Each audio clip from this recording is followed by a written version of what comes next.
बेटा आज हम बात करेंगे समुच्चारित भिन्नार्थक शब्द।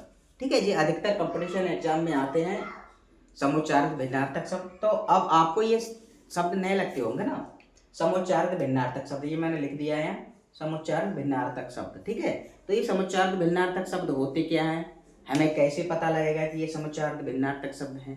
ठीक है, तो सबसे पहले तो हम समुच्चारित शब्द पे बात करते हैं कि समुच्चारित शब्द होते क्या हैं।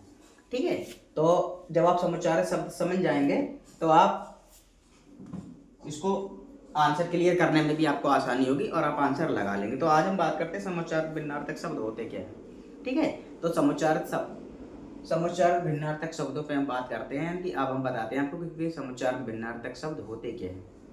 तो बहुत से शब्द ऐसे होते हैं, कौन से, बहुत से शब्द ऐसे होते हैं जिनका उच्चारण समान सा होता है, जिनका उच्चारण समान सा होता है लेकिन उनके अर्थ अलग अलग होते हैं। ठीक है, मैं दोबारा फिर बता रहा हूँ, बहुत से शब्द ऐसे होते हैं जिनका उच्चारण समान सा होता है, ठीक है, लेकिन उनके अर्थ अलग अलग होते हैं।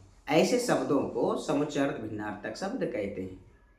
इतनी बात समझ में आ गई। मैं दोबारा फिर बता रहा हूँ कि बहुत से शब्द ऐसे होते हैं, कैसे होते हैं, जिनका उच्चारण समान सा होता है लेकिन उनके अर्थ अलग अलग होते हैं। ऐसे शब्दों को समुच्चारित भिन्नार्थक शब्द कहते हैं। अब मैं एक एग्जाम्पल आपके सामने ले रहा हूं, जैसे अनल और अनिल, सेम लग रहे हैं आपको, अनल और अनिल। तो आप अनल और अनिल, ठीक है, शब्द का उच्चारण समान सा है लेकिन अनल का अर्थ है आग और अनिल का अर्थ है वायु। इतनी बात क्लियर हो गई। दूसरे शब्दों में हम इस प्रकार भी कह सकते हैं, कैसे कह सकते हैं, कह सकते हैं कि ऐसे शब्द जिनकी वर्तनी या स्पेलिंग में थोड़ा सा अंतर होने के कारण समानता का आभास होता है। ठीक है, आभास होता है, परंतु अर्थ की दृष्टि से उनमें समानता नहीं होती, परंतु अर्थ की दृष्टि से उनमें समानता नहीं होती है, समुच्चारित भिन्नार्थक शब्द कहलाते हैं। ठीक है, ये बात क्लियर होगी। अभी आपकी समझ में आ गई कि समुच्चारित भिन्नार्थक शब्द क्या है। ठीक है, अब मैं इनको सॉल्व कर रहा हूँ, हल कर रहा हूँ। अब मैं एक एक चीज का आपको अर्थ बताऊंगा इनका, तभी आपको समझ में आएगा कि समुच्चारित भिन्नार्थक शब्द होते क्या है। समुच्चारित भिन्नार्थक शब्द आपकी समझ में आ गया कि ऐसे शब्द जिनके लिखने में थोड़ा बहुत अंतर होता है, एक ना के बराबर, लेकिन उनका अर्थ अलग अलग निकलता है। ठीक है, बच्चे कंफ्यूज हो जाते हैं कि ये सही है या ये सही है, लेकिन अंतर होता है। जब अंतर होगा तो उनका अर्थ भी अलग निकलेगा, नहीं निकलेगा। किसी चीज में अंतर है, जब अंतर है तो उनका अर्थ भी अलग अलग, एक दूसरे से विपरीत अलग अलग होगा। ठीक है, तो आज हम ये बताते हैं कि समुच्चारित भिन्नार्थक शब्द क्या। अब यहाँ शब्द लिखा हुआ है कि आकर, आकर, आकर, ठीक है, अकर शब्द लिखा हुआ है ये, अकर। अब अकर का अर्थ क्या है, ना करने योग। अकर एक होता है कर और एक होता है अकर। तो अकर का अर्थ क्या हुआ, अर्थ ना करने योग। अब यहाँ आकर, यहाँ अकर ना करने योग और यहाँ आकर, ठीक है, खान या खदान, यहाँ अकर ना करने योग और यहाँ आकर खान या खदान। अब होता है अंतर, अंतर आप जानते हैं भिन्नता होती है, अंतर होता है, अंतर माने भिन्नता, इसका अर्थ हुआ। अब एक होता है अनंतर, अनंतर इसका माने यहाँ अंतर और यहाँ अनंतर, नाम मात्र का अंतर है। जब अंतर है तो इसका अर्थ भी अलग निकलेगा, अर्थ में भी अंतर होगा। जब इन शब्दों में अंतर है तो इसके अर्थ में भी अंतर होना चाहिए, नहीं चाहिए। ये कंपटीशन एग्जाम की मैं बात कर रहा हूँ, बहुत सारे आते हैं। आरपीएससी में आया है जी, राजस्थान पब्लिक सर्विस कमीशन में, ठीक है, 2011 में आए हैं इसमें से सवाल। तो अब एक होता है अंतर माने भिन्नता और एक होता है अनंतर बाद में, ठीक है। यहाँ अब एक होता है अतल, जिसका तल ना हो, अतल जिसका तल ना हो, ये शब्द है और ये अर्थ है। अतल जिसका तल ना हो और एक होता है अतुल, जिसकी तुलना ना हो, ठीक है, या जिसकी तुलना ना की हो, जिसकी तुलना ना हो या जिसकी तुलना ना की जा सकती हो, ठीक है। तो ये अतुल जिसकी तुलना ना हो। अभिहित, अभिहित पीटा गया, हो गया। अभिहत माने पुकारा गया। ये सब होता है, इनके शब्दों में बहुत नाम मात्र का अंतर होता है, तो उसको आपको छाड़ना पड़ता है कि किसका अर्थ क्या हुआ। ठीक है, चलिए अब हम इधर लिखे हैं कुछ शब्द, ये मैंने आपको समझाने के उद्देश्य से लिखे हैं यहाँ। अभी ये बेटा कोई डिजिटल बोर्ड तो है नहीं जो सारे आपको समझा दूँ, ये वाइट बोर्ड है, इस पर लिखने में काफ़ी समस्याओं का सामना करना पड़ रहा है। अब एक होता है किला। किला, किला माने आप जानते हैं गढ़, किले का गढ़ तो ही होता है। किला, किला शब्द अर्थ किला, किला माने गढ़, ठीक है, यह है किला, किला माने गढ़। अब एक होता कीला, कीला, कीला होता नहीं होता, तो कीले का एक अर्थ निकलता खुंटी या कील, ठीक है। अब एक होता कुछ, हो गया कुछ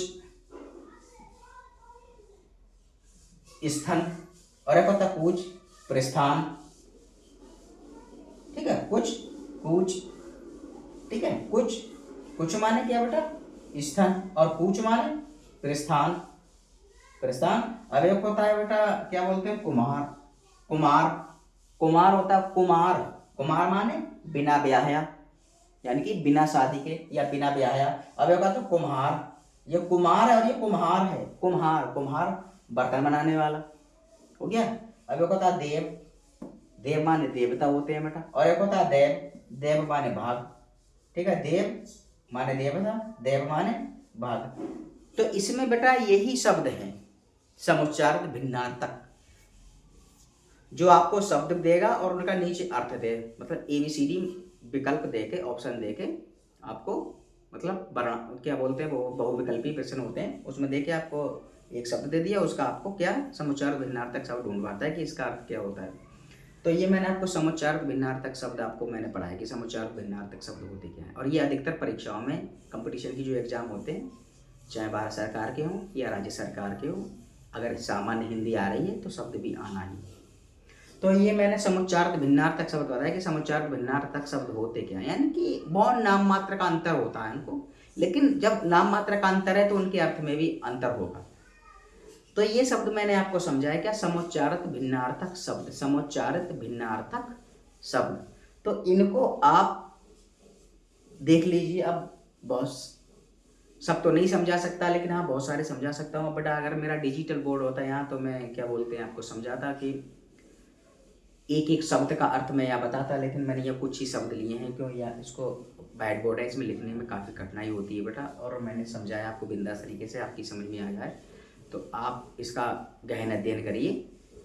अगर आप कंपटीशन के एग्ज़ाम की तैयारी कर रहे हैं तो ये मैंने आपको समुच्चारित भिन्नार्थक शब्द बताया, ये आते हैं एग्ज़ाम में, अधिकतर एग्ज़ाम में आते हैं। अगर सामान्य हिंदी सिलेबस में है या एग्ज़ाम में आपके एग्ज़ाम का सिलेबस होता है ना, एग्ज़ाम के सिलेबस में अगर आपकी हिंदी है सामान्य हिंदी, तो ये शब्द आते हैं उसमें, ठीक है। तो आप हिंदी को हल्के में ना लें कि हिंदी सरल है। देखिए कोई भी चीज़ सरल या कठिन नहीं होती जब तक आप उसको पढ़ेंगे नहीं। अगर सरल है तो एग्ज़ाम में रखी क्यों, कठिन है तो एग्ज़ाम में रखी क्यों। तो सबका स्तर बराबर होता है, मेहनत करने की आपको वो होती है, आप जितनी मेहनत करेंगे उतना ही सिलेबस आपकी ज़्यादा समझ में आएगा। तो मेहनत आप निरंतर करिए, अभ्यास करते रहिए, किसी तरह की आपको अड़चन नहीं आएगी। और हाँ, हम धीरे धीरे आपको पढ़ा रहे हैं और भी हम आगे प्रयास करेंगे, अपना